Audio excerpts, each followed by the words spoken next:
Inspirasi Sabda Gereja Kristus Raja Paroki Bajiro.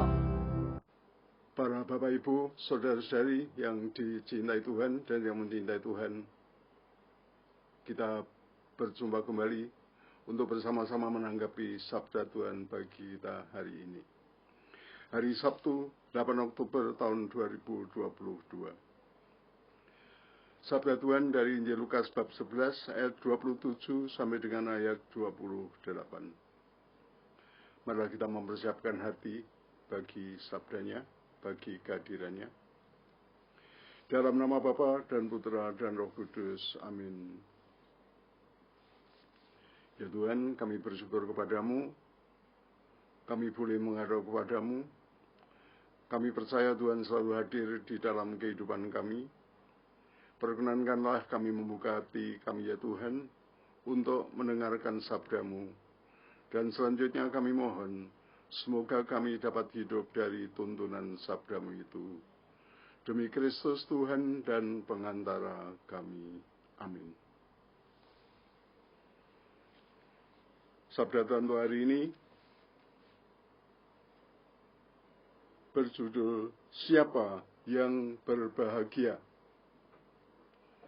Ketika Yesus masih berbicara, berserulah seorang perempuan dari antara orang banyak dan berkata kepadanya, "Berbahagialah ibu yang telah mengandung engkau dan susu yang telah menyusui engkau." Tetapi Yesus berkata, "Yang berbahagia ialah mereka yang mendengarkan firman Allah dan memeliharanya." Demikianlah sabda Tuhan. Ya, para Bapak Ibu, Saudara-saudari yang dikasihi Tuhan, kita mengenal Tuhan Yesus sebagai pribadi yang istimewa, pribadi yang super ya, pribadi yang super. Maka tidak mengherankan banyak orang yang kagum pada pribadi Yesus. Ya, ketika mengajar itu banyak orang berhimpun, banyak orang mendengarkan Tuhan. Dan dalam perikop tadi ada seorang wanita yang juga mengagumi Tuhan. Dan secara pribadi dia tampil dan berkata, "Berbahagialah ibu yang telah mengandung dan menyusui engkau." Di dalam Injil tadi dikatakan secara lengkap, "Berbahagialah ibu yang telah mengandung engkau dan susu yang telah menyusui engkau." Tuhan Yesus menanggapinya dengan bersabda, "Yang berbahagia ialah mereka yang mendengarkan sabda Allah dan memeliharanya." Ya, dua hal yang berbeda ya. Yang pertama, wanita itu memuji ibu, mengucap bahagia pada ibu yang mengandung Yesus, memelihara Yesus, menyusui Yesus. Tetapi Tuhan bersabda, yang berbahagia ialah mereka yang mendengarkan sabda Allah dan memeliharanya. Ya, pasti yang disabdakan Yesus itu untuk kita semua ya, untuk semua orang, bukan hanya untuk wanita yang digambarkan oleh perempuan di dalam Injil tadi. Tetapi bagaimanapun juga kalau kita renungkan lebih lanjut, sabda bahagia dari wanita itu dan juga sabda bahagia dari Tuhan Yesus ternyata terlaksana di dalam diri Bunda Maria. Ya, kebetulan ini bulan Oktober ya, kiranya baik untuk merenungkan keutamaan Bunda Maria yang juga sangat menginspirasi kita. Bagaimana Bunda Maria adalah seorang pribadi yang juga mendengarkan sabda Tuhan dan memeliharanya, membuka hati bagi sabda dan bagi kehendak Tuhan. Maka Bapak Ibu dan saudara sekalian yang terkasih, pujian dari wanita di dalam Injil tadi terhadap Bunda Maria, dan juga apa yang disabdakan Tuhan, yang berbahagia ialah mereka yang mendengarkan sabda Allah dan memeliharanya. Kedua-duanya itu terlaksana, terwujud di dalam kehidupan Bunda Maria. Bunda Maria adalah pribadi satu-satunya di dunia ini yang boleh mengalami persatuan dengan Allah secara jasmani dan juga secara rohani. Nah, ini istimewa sekali ya, mengalami persatuan dengan Allah secara jasmani dan juga secara rohani. Maka ada kata-kata dalam bahasa Latin, prius mente quam ventre concepit. Ya, prius mente quam ventre concepit. Bunda Maria lebih dahulu memperkandungkan Sang Putra di dalam kejiwaannya. Ya, prius mente.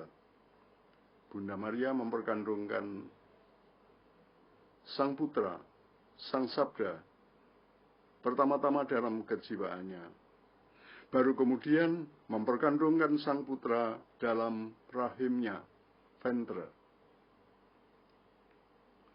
Kecuali secara batiniah, Bunda Maria juga mengalami kesatuan dengan Allah secara jasmaniah ketika ia memperkandungkan Allah Putra.